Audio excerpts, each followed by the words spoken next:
respected General Secretary, principal, teachers, dear students, and our special guests, sponsors from most pro-Tibet Czech Republic. It gives me immense joy and pride to welcome you all to the Inter-House English Declamation Contest, a celebration of expression, emotion, and eloquence. Declamation is the art of delivering a speech or piece of writing with expression, emotion, and conviction. It is not simply reading or writing. It is about breathing life into the words of others. Through declamation, we step into the shoes of poets, thinkers, and visionaries and share their messages with the world using our own voice. And today's is not just a competition. It is a dedication to honoring the remarkable life and timeless wisdom of His Holiness, the 14th Dalai Lama, as he approaches 90 glorious years, a journey marked by peace, humility, and universal compassion. Today, each of our participants will embody the spirit and message of influential speeches. Some may echo the words of His Holiness himself, while others may present speeches that resonate with his core values: resilience, empathy, mindfulness, compassion, and contentment. Before we begin, let's welcome our esteemed judges who will be evaluating today's performances. The first judge we have today is Ms. Tilin Yangi. She is a PGT English in Sambuddha Tibetan Home School, Missouri. Please take your seat on the right.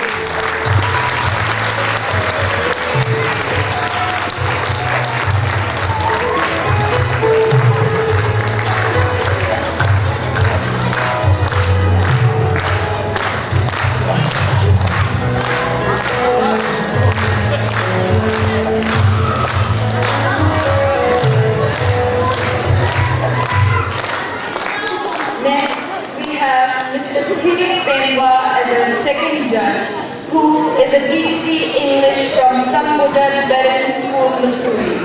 Please take your seat in the center.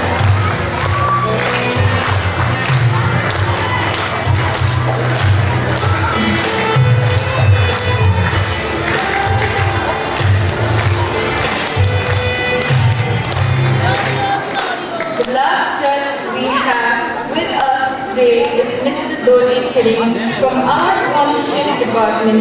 Please be seated on the left.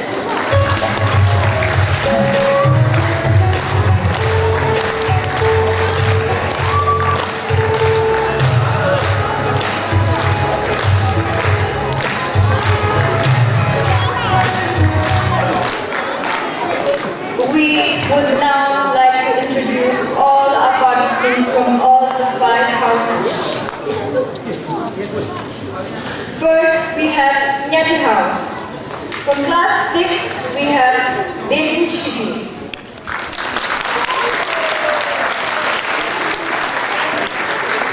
Next, from class 7, we have Vincent Lozel.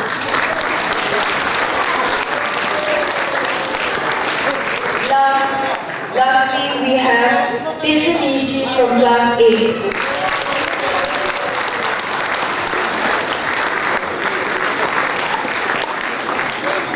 Second, from Namri House, we have Vincent Kusam.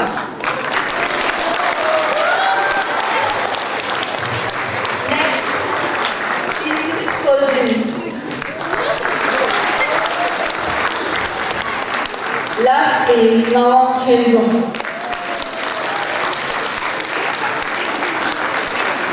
From Songte House, from class 6, we have Shirap Wangmo. Next, from class 7, we have Yogansh Shirap Negi.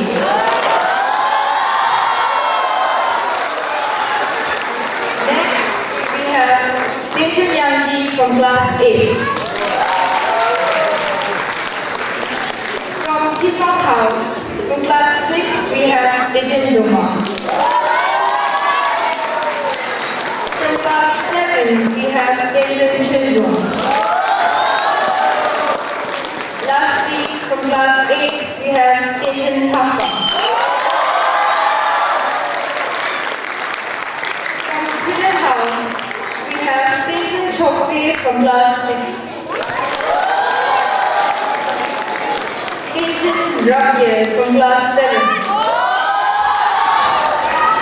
Last but not the least, we have Jimmy Tristan from class 8.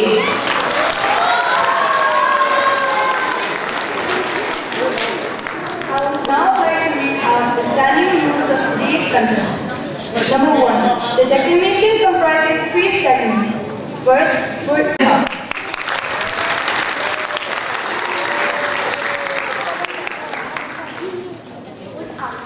Good afternoon, everyone. On behalf of Something House, I am going to recite our poem for the kind Lama, His Holiness the Dalai Lama. High on mountains, snowy and tall, lives a man who loves us all with a smile so big and bright. He fills the world with love and light. He teaches kindness every day to help each other in every way. Be gentle, honest, good and true, and love will always shine in you. He speaks of peace, he speaks of cure, to always give and to always show. No matter if you are big or small, a kind heart is the best of all. Though he has traveled far and wide, his love stays always by our side. With simple words and hands so free, he spreads love for you and me. He shows us who to like and be, with love, respect and harmony. If you are kind in all you do, happiness will follow you. So let us smile and do our part, with kindness shining in our heart, just like the Lama, wise and true, spreading peace the whole world through. Thank you. May I now request our second participant, Ms. Tenzin Chokse of Children House.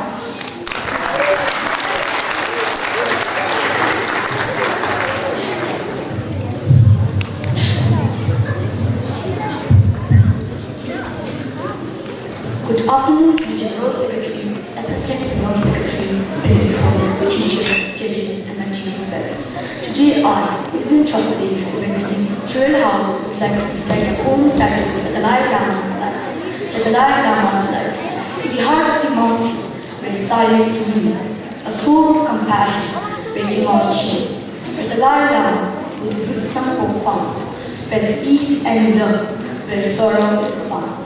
His words like rivers, calm yet strong, guides us through life where we belong. With kindness as a beacon, a shining star, he leads us to freedom, no matter how far. In the face of suffering, he stands tall, teaching us patience and slowly calm. His laughter, a melody soft and sweet, bringing the world's hearts to beat. With each step, he walks the path of grace, sharing his teaching, lighting the space. The world listens, a heart open wide to the gentle wisdom, cannot hide. The Dalai Lama, a symbol of light, encouraging hearts to take flight. He shows us that love is the highest goal, a love that can heal the deepest soul. So, let us honor this lively deeds by planting love, compassion, and good deeds. For in his words, the truth does shine, a reminder of peace for all of mankind. Thank you.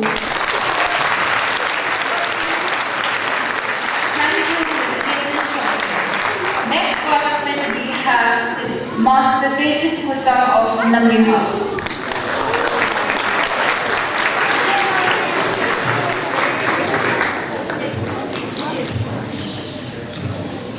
Spreading joy in this auspicious evening, respected General Secretary, Assistant General Secretary, Honorable Principal, Headmaster Sir, and my dear teachers and listeners.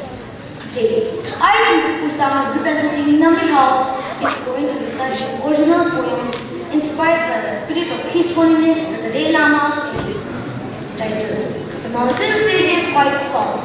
A hush descends on mountains breast, where ancient wisdom finds rest. A gentle voice, a calming sound, where peace and kindness can be found. He walks the path with steady pace, a smile that lights a quiet space. No crown he bears, no throne he claims, but in his heart a fire flames. He speaks of seeds of patient growth, of inner peace and gentle truth, of letting go of anger steam, and finding joy in everything. He tells of streams that softly flow, of hearts that yearn and gently grow, of bridges built with open hands, across the world divided lands. He shares the light within his eyes, a hope that lifts to clear skies. He paints the world when love can know, and chases away all shades of gloom. He teaches us to listen deep, to plant the kindness that we keep, to find the strength to understand, and offer hand with open hand. The mountain breeze gets his song of righting wrong where wrong belongs, of finding peace within our soul, and making broken spirits whole. So let us learn this gentle way, and find the light every day, to share the peace that he imparts, and hold his wisdom in our hearts. Thank you, and have a wonderful day.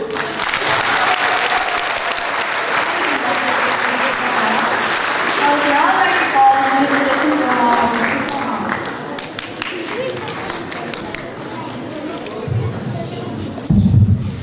I quote, "As you breathe in, cherish yourself.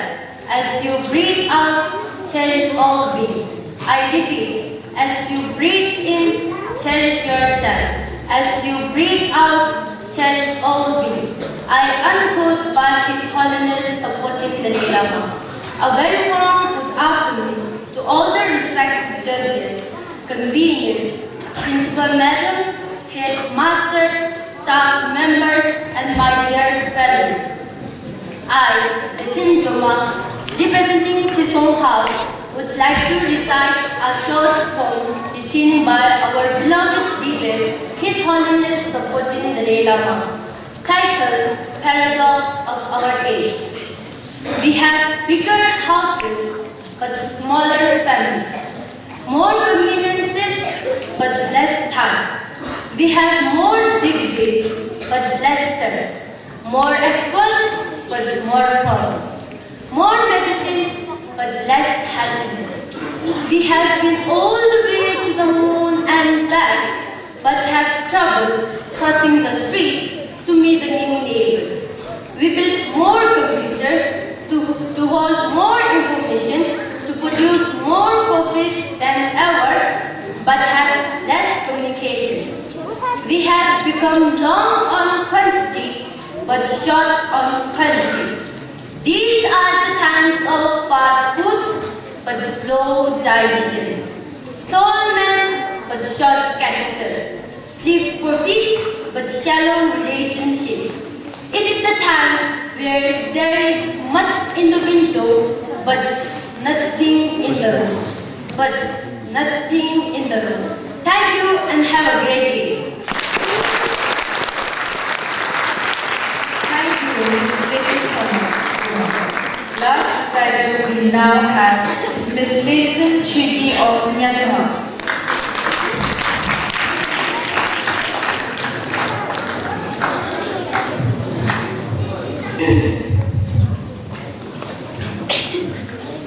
As Robert Brant once said, gratitude and attitude are not challenges, they are choices. I repeat, gratitude and attitude are not challenges, they are choices.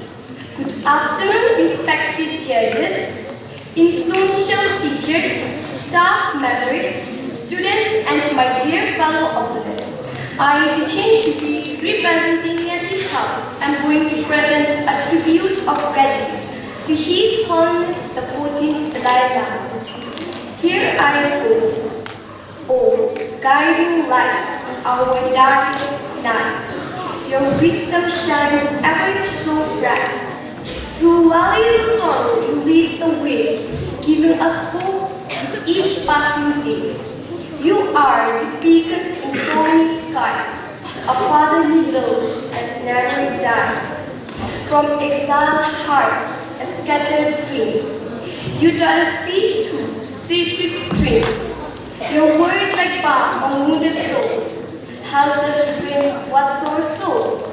In every prayer and silent tear, your presence calms our deepest fear.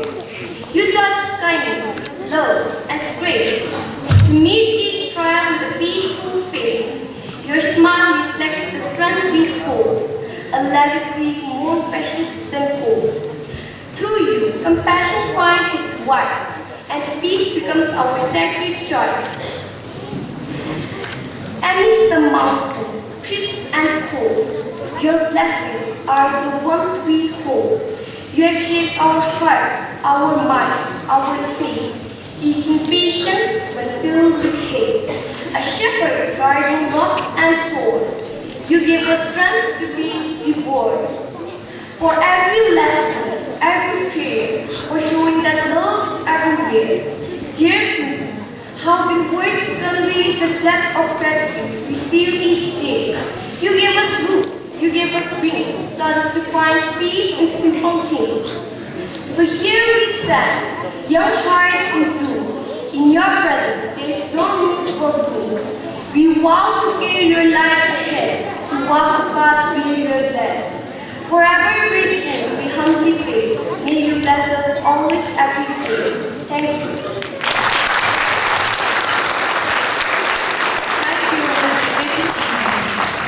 Thank you to all participants of Class 6. Please give them a big hand.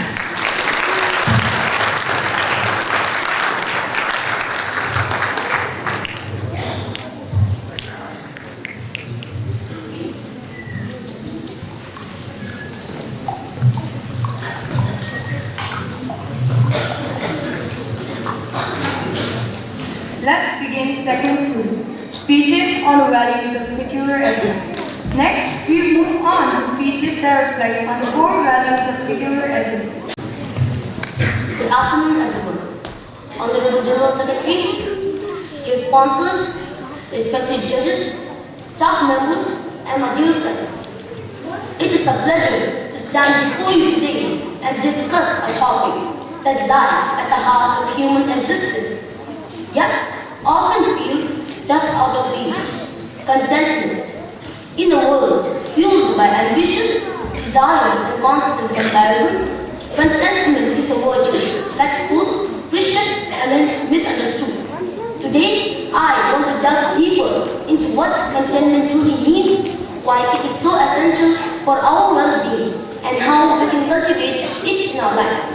Let us begin by understanding what contentment is and what is not. Contentment is not the same as happiness.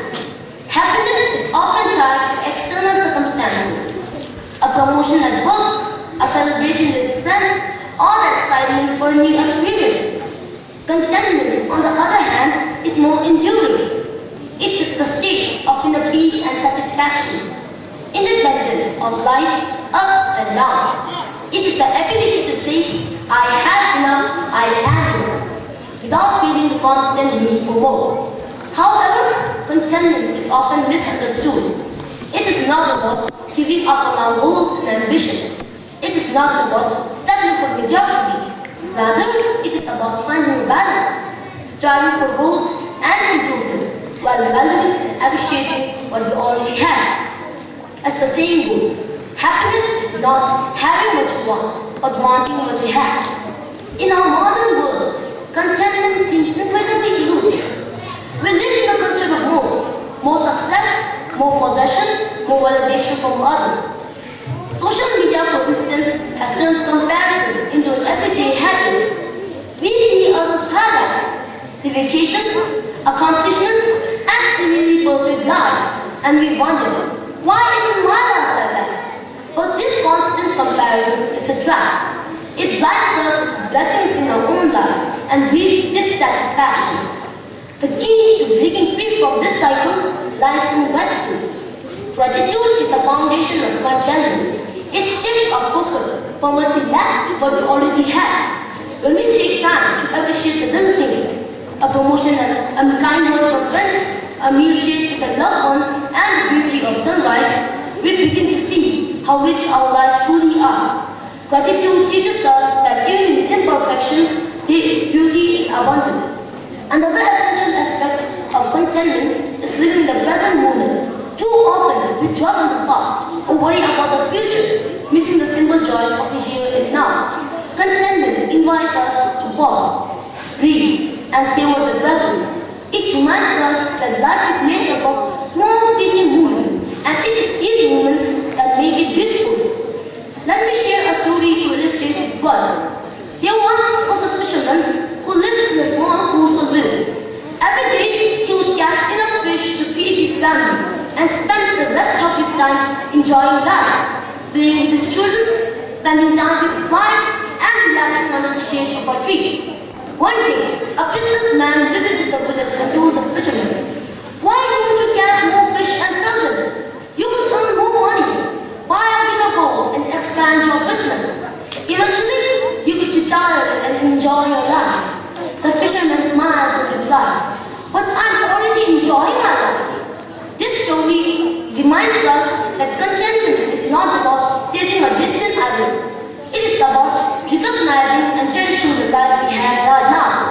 It is about living simply with gratitude and joy. Finally, I'm a Buddhist, following His Holiness Dalai Lama's teachings. I believe that my speech has been delivered to you, and I am content with my performance today.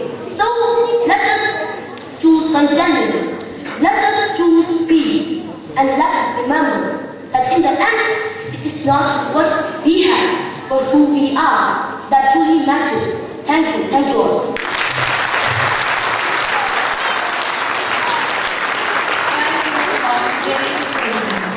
Next, we have Ms. Paisal Chensom of Chisholm House.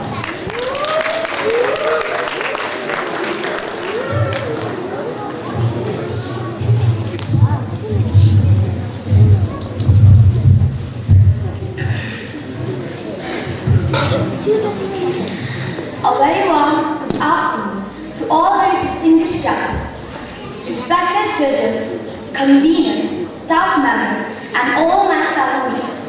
Today, I stand here to represent my house, that is the house, would like to deliver a solemn speech on mindfulness, which I think it is very important, especially for us being students. I would include meaning of mindfulness, benefits of it for students, simple mindfulness practices, how to inculcate it in our daily routine, and then conclusion. Without further ado, let's understand what mindfulness is. Mindfulness is the practice of being present in the moment, paying attention to your thoughts, feelings, and sensations without judgment.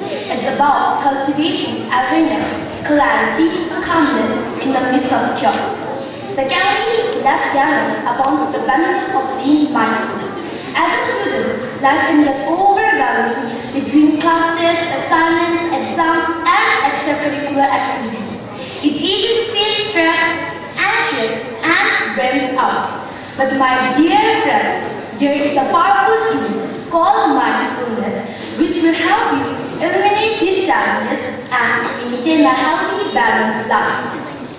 If we can be mindful about ourselves, it will help in reducing our stress, anxiety, improve focus and concentration, enhance emotional regulation, and boost self-awareness.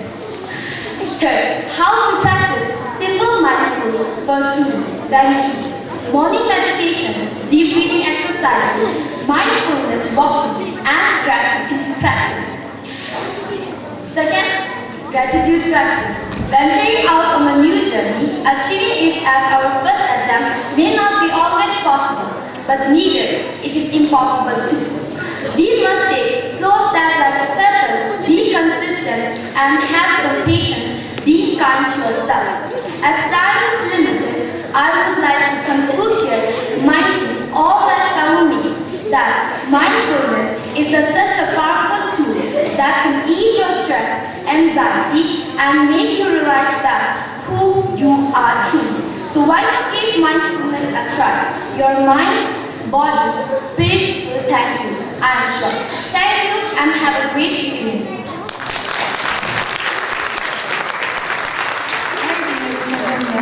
I would now like to invite Master Yogan Sharon Devi from Thompson House.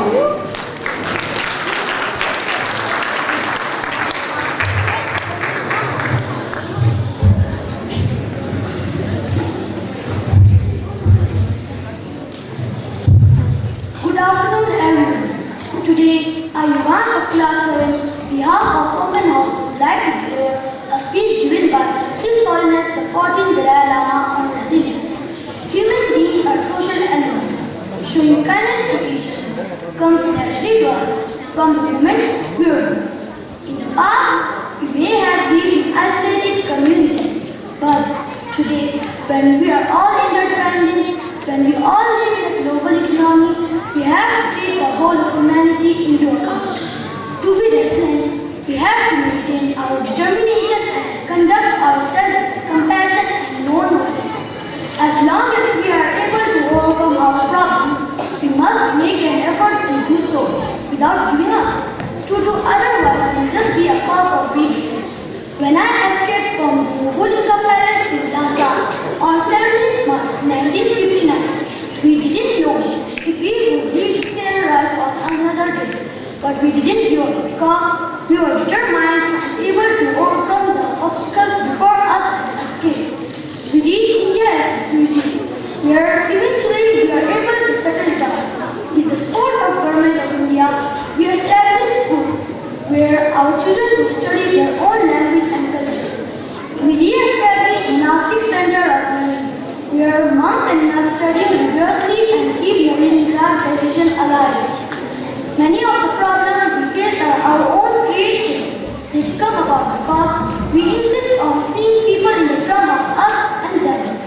We need instead to recognize the oneness of humanity.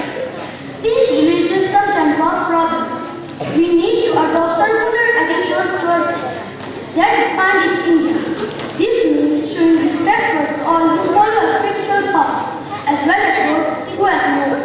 It's not a question of there being only one truth and one religion.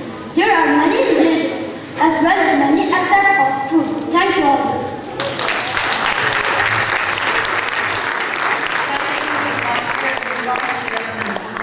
May I now invite our next speaker, Vincent Jose of Nyati House.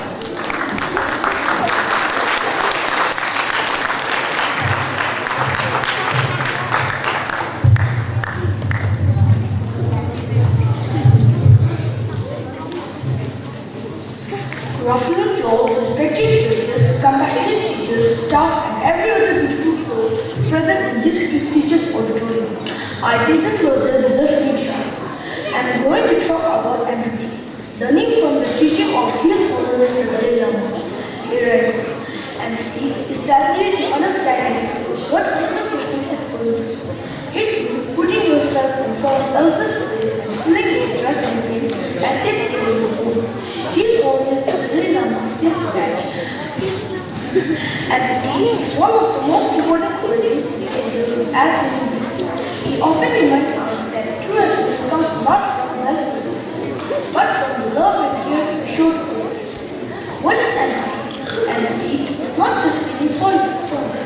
It is deeper than that. When someone is sad, don't just tell them to feel better, sit with them, and try to understand why they are sad. When someone is happy, share in their joys as if they were everything. His Holiness the Dalai Lama teaches us that by developing empathy, we become more compassionate and wise. The importance of empathy. Empathy is not His Holiness the Dalai Lama teaches that we are all connected. No one is truly separate from another person. If someone else is suffering, it affects the whole world. When we help others, we are not just helping them. We are creating a kinder and more peaceful world for everyone. Empathy helps us build strong relationships ever closer and bring peace to our communities. Guidelines from His Holiness the Dalai Lama. His Holiness gives us simple, powerful advice on how to develop empathy. Number 1. Listen with your heart. When someone speaks to you, don't just hear the words. Try to feel their emotion and understand what they are really saying. Sometimes people need someone who will simply listen without a judgment. Number 2. Be kind and gentle. Even if someone has made a mistake or treated you poorly, respond with kindness. Even a small act of kindness can change someone's life. Number 3. See yourself in others. His Holiness the Dalai Lama teaches that we are all human beings. We all want to be happy and ever successful. His Holiness the Dalai Lama teaches that we are all connected. No one is truly separate from another person. If someone else is suffering, it affects the whole world. When we help others, we are not just helping them. We are creating a kinder and more peaceful world for everyone. Now I am going to conclude my point. Empathy is not always easy, but it is the key to a happy and peaceful life. His Holiness the Dalai Lama teaches that by developing empathy, we become more compassionate and wise. When we care for others and understanding their feelings, we create a world where everyone feels valued and loved. True happiness comes not from receiving, but from giving love and understanding. As His Holiness says, love and compassion are the service, not luxuries. I repeat that, love and compassion are the service, not luxuries. Without that, communication of survive. Thank you and thank you all. Thank you, Master. Now we shall have the last speaker of this segment, Master Vincent Raphael of Third House.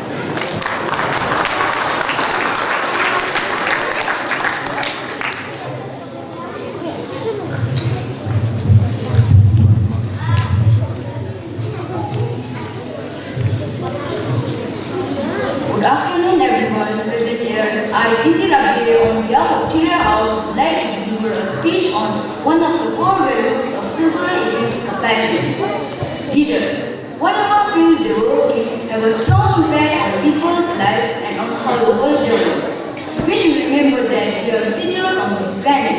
We are here for 90 or 100 years at the most. During this time, we should work to make the world a better place. Be selfless. We are naturally driven by self-interest. It's necessary to survive. But we need wise self-interest that stimulates and cooperates, taking others' needs into account. Cooperation comes from friendship, friendship comes from trust, and trust comes from kind happiness. Once you have a genuine sense of concern for others, there is no room for cheating, bullying, or exploitation. Instead, you can be honest, truthful, and transparent in your conduct. Be compassionate. The ultimate source of a happy life is warm-heartedness. If an animal displays some sense of compassion, when it comes to human beings, compassion can be combined with intelligence. Destructive emotions are related to ignorance, while compassion is a constructive emotion related to intelligence. Consequently, it can be taught and learned. The source of a happy life is within us. Global makers in many parts of the world are often quite well educated. So it is not just education that we need. What we need is to pay attention to inner values. Action motivated by anger and greed tend to be violent, whereas those motivated by compassion and concern for others are generally peaceful. We can't expect change if we don't take action. Buddhist traditions describe three styles of compassionate leadership. The grave digger, who leads from the front, takes risks and sets an example. The ferryman, who accompanies those in his care and shapes the ups and downs of the process. And the shepherd, who sees everyone of his flock into safety before himself. Three styles, three virtues. What they have in common is all encompassing concern for others and those they meet. Thank you. Their strength. And today, our students will lend their voices to carry them forward. First, we have Master Vincent Thapa of Tisong House.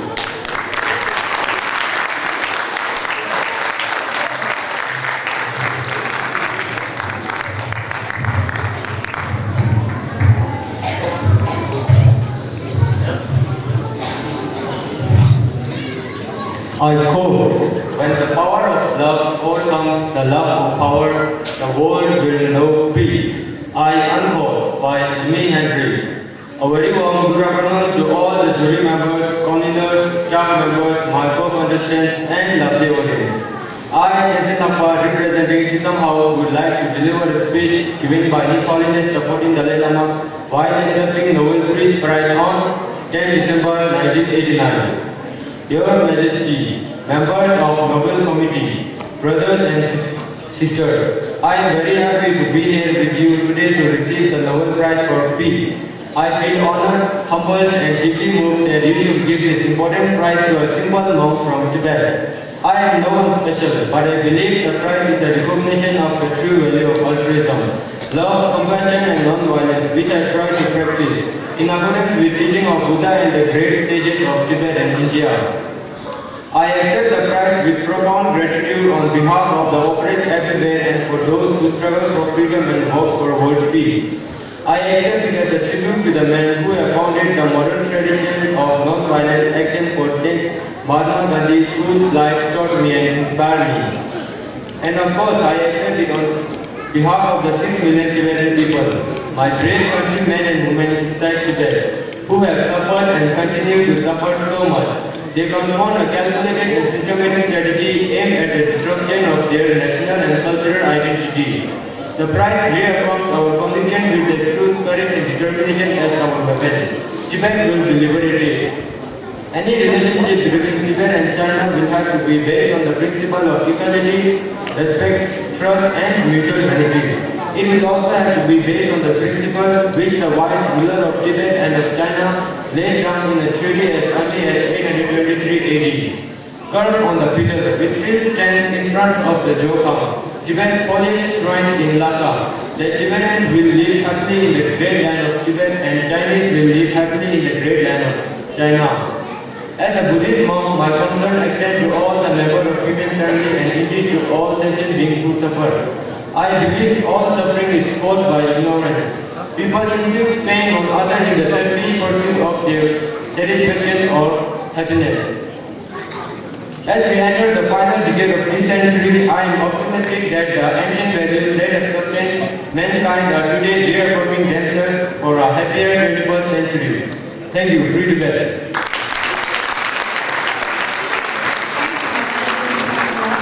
Next, we have a character, Ms. Brown Chisholm of Memory House.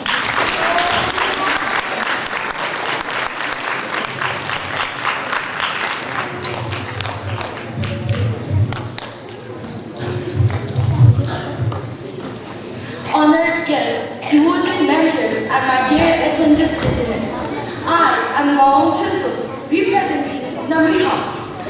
Today I stand in front of you with deep gratitude and a hopeful heart. Good afternoon. I think about the audience, mainly young people. So most of the audience is young. When I sit with young people, I also feel a little bit younger. My dear elder brothers and sisters, and mainly younger brothers and sisters, time is always moving. No force could stop it. Time doesn't stand still, it's always moving. So human beings are usually seen. I see the distinction between the generation of the 20th century and the generation of the 21st century. Those people whose age is above 30, that generation belongs to the 20th century. And now, those below 30, 20, 15, these are the generation of the 21st century. So, I think most of you are the generation of the 21st century. Young people whose age is below 20 or 30, raise your hands. Of course, I'm not. I'm over 83 years old. So time is always changing. The past, whatever happened in the past, we cannot take it. The future is still in our own hands. The future can be happier. A joyful future is in our own hands. Particularly this young generation, this generation of the 21st century, you can make a different world. And you also have the opportunity to see that new, happy world. My generation is gone, the generation of the 20th century. I think in a way, we created a lot of problems on this planet. Instead of solving or reducing them, we actually see many more problems increasing. So, now it's important to analyze why everybody wants a happy life. Happiness is very much related to peace. Violence always brings suffering. Yet, according to scientists, basic human nature is more compassionate. So, I think every sort of person here, do you like a smile or a more serious face? Which one? Smart, right? So people like to live among people who show smile and sincere feelings. You feel safe, you feel happy. And in one official function, I experienced this in 1954. I went to China and participated in many official functions. Very serious. Then in 56, I came to India for the Buddhist liberation. Some formal meetings were more serious. Even 1 hour was difficult to pass. When I meet people, they are smiling. No formality, no seriousness. Then you see, I don't know how much time has passed. We human beings love human friendship. Friendship comes from honesty and truthfulness. These things are related to our feelings. These people are also brothers and sisters. There are different nationalities, different races, different religions. These are secondary. They are not important. What's important is that we are human beings of this planet. We are born. All 7 billion human beings are born the same way. The time of death is also the same way. Meanwhile, we are alive. And 7 billion human beings very much appreciate human friendship. Friendship is very much based on trust. Trust comes if you really show a sense of concern for the well-being. So therefore, look back at the 20th century. I think there was too much violence. First World War, Second World War, and then in the European continent, people remained with the fear of a Third World War. The hygiene of the physical provides us with how to control and keep a healthy body. A healthy body is very important for a peaceful mind and mental peace. Thank you.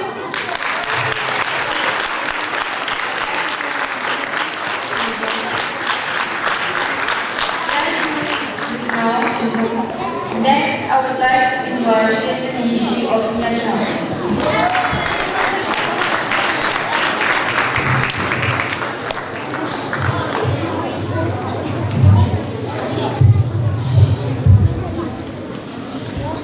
I quote, my religion is very simple. My religion is kindness. I amplify His Holiness the Dalai. Good afternoon to all, respected judges, compassionate teachers, and all other beautiful souls gathered in this Chindama auditorium. I, His Nishi, representing my beloved native house, am going to give speech given by His Holiness the Dalai Lama during the Nobel Peace Prize. Brothers and sisters, it is an honor and pleasure to be here among you today. I am really happy to see so many of my old friends from different corners of the world and to meet new friends whom I hope to meet again in the future. When I meet people in different parts of the world, I am always reminded that we are all basically alike. Maybe we have different clothes or skins of different color or speak different languages. That's awesome. But basically, we are the same human being. That's what binds us to each other. That's what makes it possible for us to understand each other and to develop friendship and feelings. I also wish to share with you today my feelings concerning the plight and aspiration of the people of Tibet. Nobel Prize is a prize that lends itself to their courage and unfailing determination during the past 40 years of foreign occupation. As a free spokesman for my captive country, men and women, I feel it's my duty to speak out on their behalf. I speak not with a feeling of anger or hatred towards those who are responsible for the immense suffering of our people and destruction of our land, homes, and culture. They too are human beings who struggle to find happiness and deserves our compassion. I speak to you to inform the sad situation of my country, because in our struggle for freedom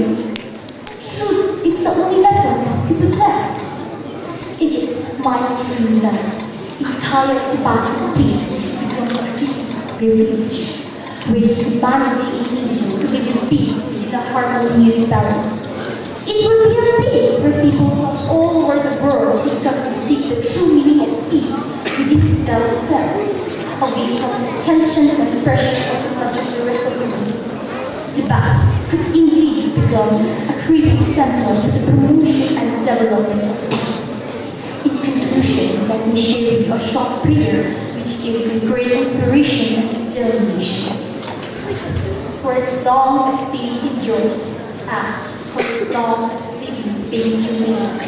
Until then, may I, too, avoid to dispel the misery of the world. Thank you.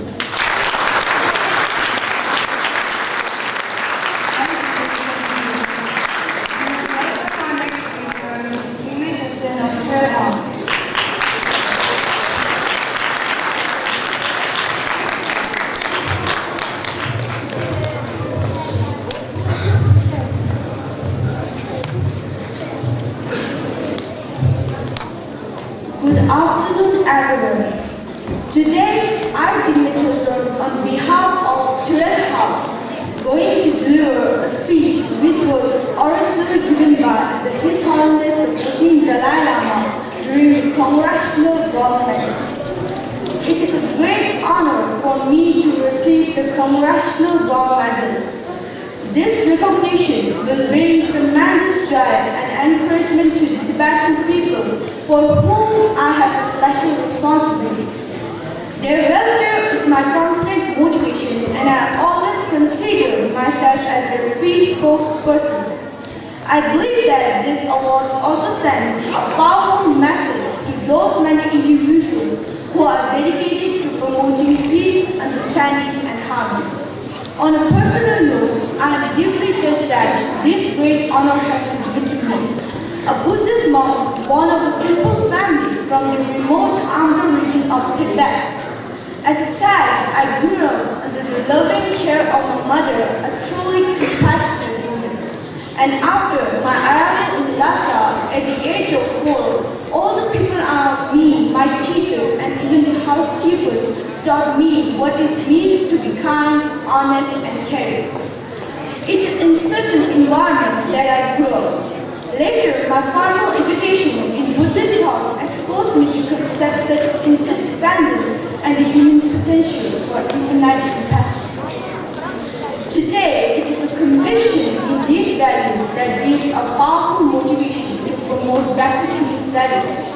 Even in my own struggle for the rights and greater freedom of Tibetan people, these values continue to guide my commitment to pursue a non-violent path.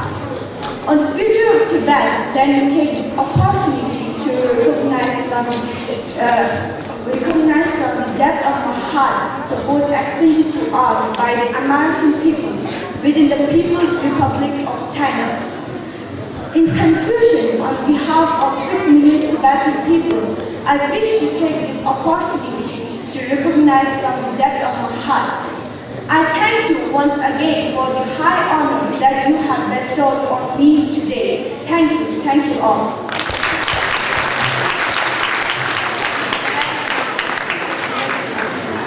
The last speaker we now have is Ms. Declamation of Something House.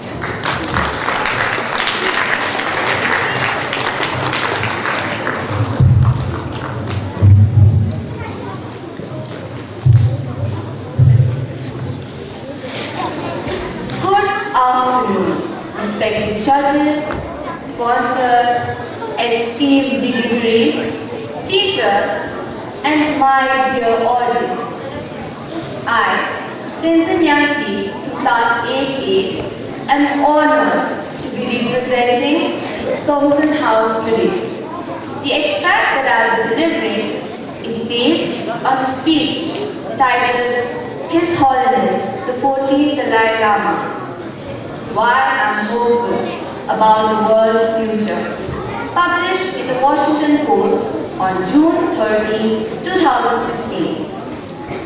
In a world overshadowed by conflicts and uncertainty, I choose to echo the wisdom of His Holiness the 14th Dalai Lama, whose vision urges us to believe in a future shaped not by fear, but by compassion, kindness, and the enduring light of an optimistic spirit.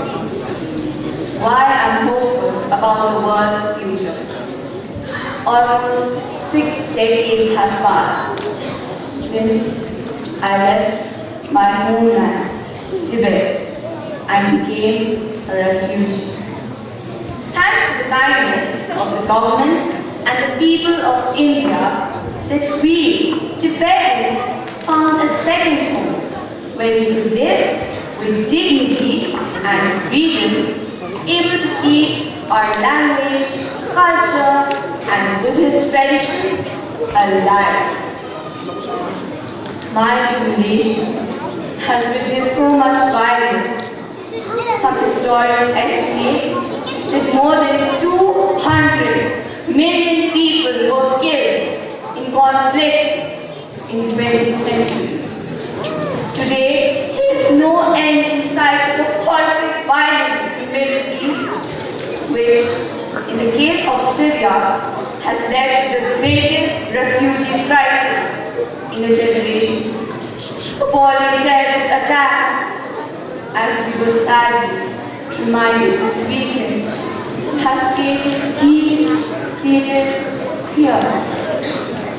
While it would be easy to feel a sense of hopelessness and despair, it is all the more necessary in the early years of the 21st century to be realistic and optimistic. There are many reasons for us to be hopeful. Recognition of universal human rights, including the right to self-determination, has expanded beyond anything imagined a century ago. There is growing international consensus in support of gender equality and respect for women. Particularly among the younger generation, there is a widespread rejection of war as a means of solving problems. Across the world, many are doing valuable work to prevent terrorism, recognizing the depths of misunderstanding and the divisive idea of us and them that is so dangerous. It is not enough simply to pray. There are solutions to many of the problems that we face, new mechanisms for dialogue need to be created, along with systems of education to inculcate moral values. These must be grounded in the perspective that we all belong to one human family, and that together we can take action to address global challenges. Therefore, it is our collective responsibility to ensure that the 21st century does not repeat the pain and bloodshed of the past. Thank you.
For the result declaration, and I would like to congratulate all the participants for your amazing performances.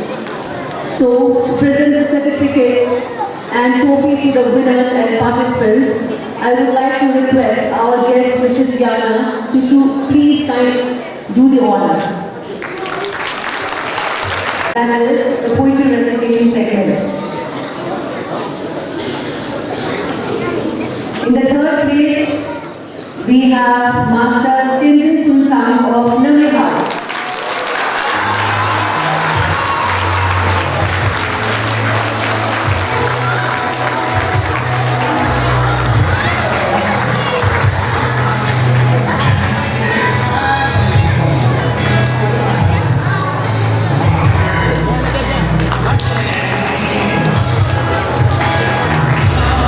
In the second place, we have Miss Dejen Dolma of Chisholm House.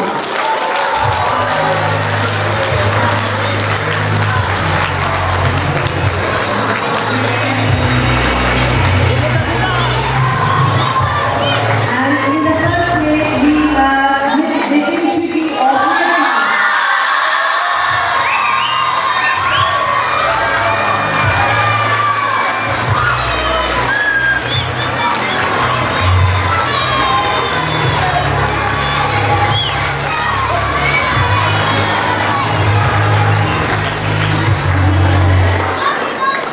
From the class 7 students, we have in the third place, Master Yogan Sherab Neki of Soham.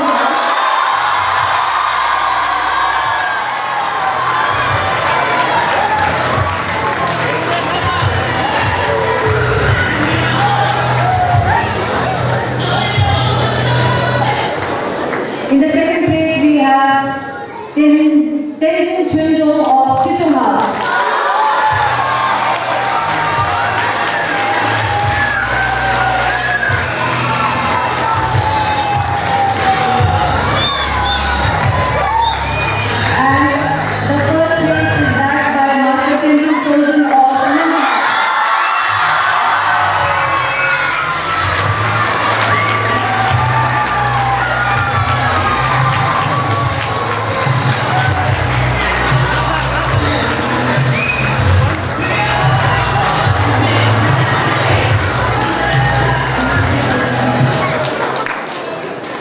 Now the winners of class 8 participants, we have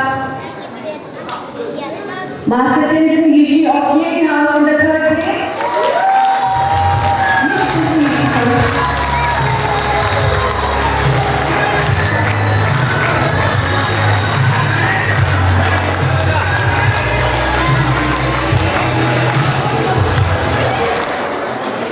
The second place is backed by Miss Mama Chundo of Namihal.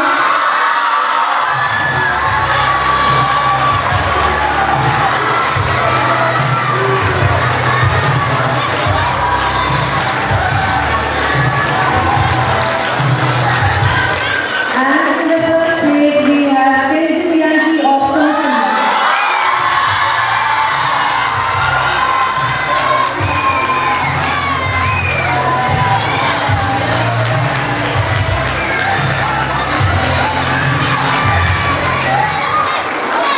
Now I would like to read out the result of overall segments.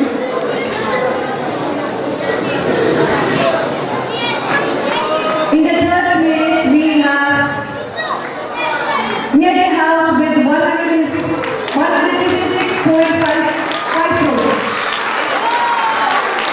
In the second place, we have Soham House with 162.5 crores.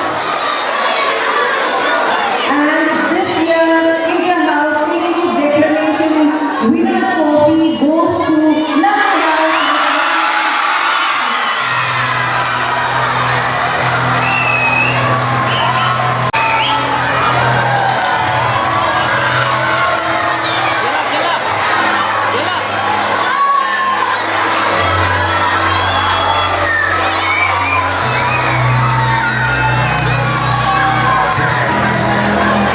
Thank you.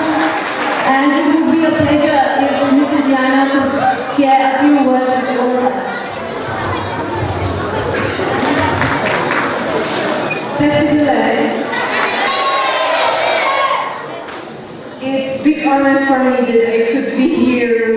of the Czech Vietnamese Australian group, and I would like to congratulate everybody because it is big courage.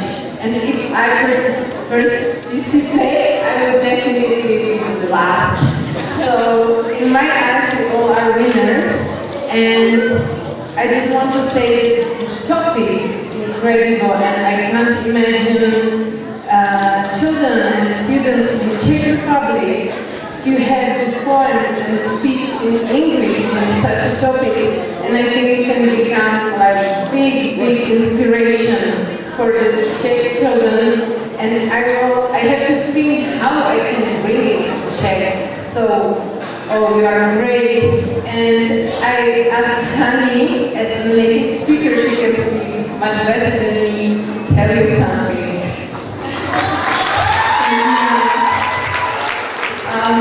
Wow. I'm truly so impressed and just blown away by each and every one of you and the speeches and the poetry that you delivered. I think it's so inspirational to see a group of young people like yourselves keeping Tibetan culture alive through, such impactful literature. And I think it's something to be very proud of as well. So same with me, each of you are a winner in my eyes as well. And I think I probably share the same sentiment as the sponsors out there from Most for Tibet. I would say thank you all for sharing your thoughts and your hearts with us today.